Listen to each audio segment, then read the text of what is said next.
दोस्तों नमस्कार, मैं हूं डॉक्टर मुख्तार आलम। आप देख रहे हैं एमडी होम्यो ज्ञान। दोस्तों, होम्यो ज्ञान के अंतर्गत मैं होम्योपैथिक के औषधियों से संबंधित चर्चा करता हूं। होम्योपैथिक के औषधियों के संबंध में चर्चा करता हूं। तो आज मैं सबसे पहले 12 रेमेडीज के अंतर्गत calcarea fluor, calcarea phos, calcarea sulph, kali mur, kali phos, kali sulph, natrum mur, natrum phos, natrum sulph, ferrum phos, mag phos और साइलेसिया, ये 12 टिश्यूज रेमेडीज कहलाती है। सबसे पहले कलकेरिया फ्लोर के संबंध में जानते हैं। कलकेरिया फ्लोर का उपयोग वहाँ किया जाता है जहाँ शरीर के अंदर कहीं भी किसी भी तरह का, जहाँ कहीं भी ट्यूमर सा बन गया हो, मसल्स का ग्रोथ हो गया हो, कड़ापन हो गया हो, वहाँ पे होम्योपैथी की औषधि बायोकेमिक्स की कलकेरिया फ्लोर बहुत उपयोगी होता है। अगर कहीं गिल्टी हो गई हो, अगर कहीं नसें बढ़ गई हो, हड्डियों में बढ़ोतरी हो गई हो, हड्डी बढ़ गई हो, फूल गई हो, हड्डियों के तंतुओं के फैलाव के कारण किसी भी तरह की समस्याएं उत्पन्न होती है, तो उसके लिए कलकेरिया फ्लोर बहुत ही उपयोगी होता है। अगर घेगा निकल गया हो, नासूर बन गया हो, टॉन्सिल बढ़ गया हो, तो इन सब में भी कलकेरिया फ्लोर बहुत उपयोगी होता है।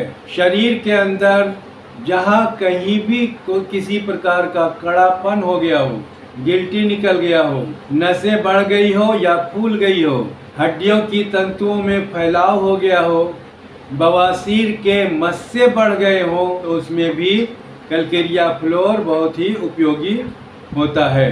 शरीर के मसल्स के तंतुओं में लचकदारपन आ जाना या कमजोरी आ जाना, जिससे कि दांत भी हिलने लगता हो, अगर दांत हिल गया हो या हिल रहा हो, दांतों की चमक खत्म हो गई हो, तो कलकेरिया फ्लोर बहुत ही कारगर औषधि है।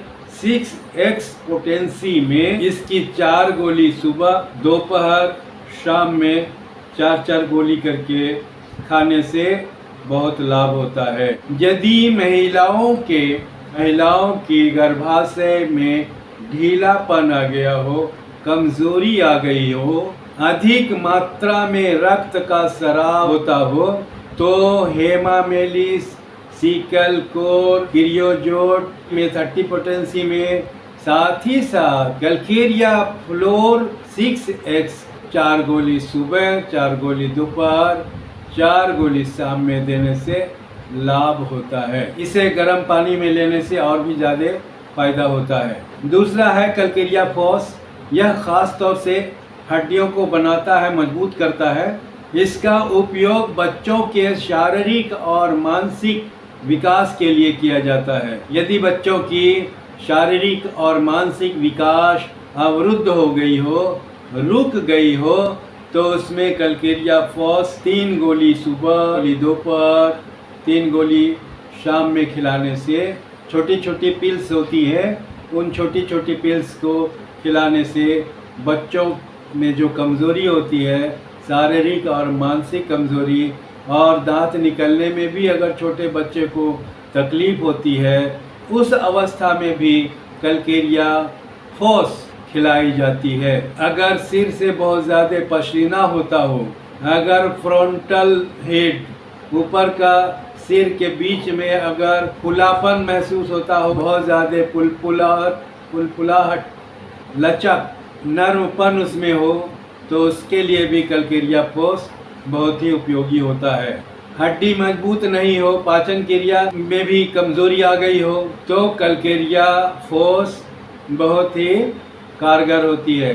अगर बच्चे मंदबुद्धि के हो गए हो, किसी तरह के कंठ से संबंधित, टॉन्सिल से संबंधित कोई समस्या उत्पन्न हो गई हो, उसके साथ में ब्राइटा कार्ब भी 30 पोटेंसी की 2 बूंद सुबह, दोपहर, शाम में देने से फायदा होता है। कलकेरिया फॉस जो है वह कैल्शियम की कमी को दूर करता है, कैल्शियम की कमी को दूर करता है, खून की कमी को दूर करता है।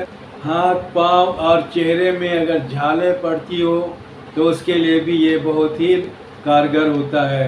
कलकेरिया सल्फ शरीर में अगर कहीं मवाद बन रहा हो, फोड़े हो गए हो, मवाद बन रहा हो, तो उसे सुखाने के लिए यह बहुत कारगर औषधि है। घाव को सुखाने में, पकाने में बहुत ही प्रभावी क्रिया करती है। पुराना जुकाम हो गया हो या सुजाक हो गया हो, छाती में टीबी का संक्रमण हो गया हो या पेट के आंतों में किसी प्रकार का संक्रमण हो गया हो और बुखार होने पर भी यह बहुत ही प्रभावी क्रिया करती है। कलकेरिया सल्फ के अभाव में पित्त एवं यकृत को दूषित पदार्थ खून में संचित होकर खुजली उत्पन्न करती है और फोड़े बन जाते हैं। जैसे सोडियम सल्फर, हिपर सल्फर प्रभावी क्रिया करती है, उसी प्रकार कलकेरिया सल्फ भी उस तरह के रोगों के लिए जिसमें फोड़े फुंसी बन गए हों, घाव बन गए हों या मवाद आ गया हो, उसे सुखाने के लिए कारगर काम करती है। तो आज बस इतना ही। धन्यवाद, शुक्रिया, जय हिंद।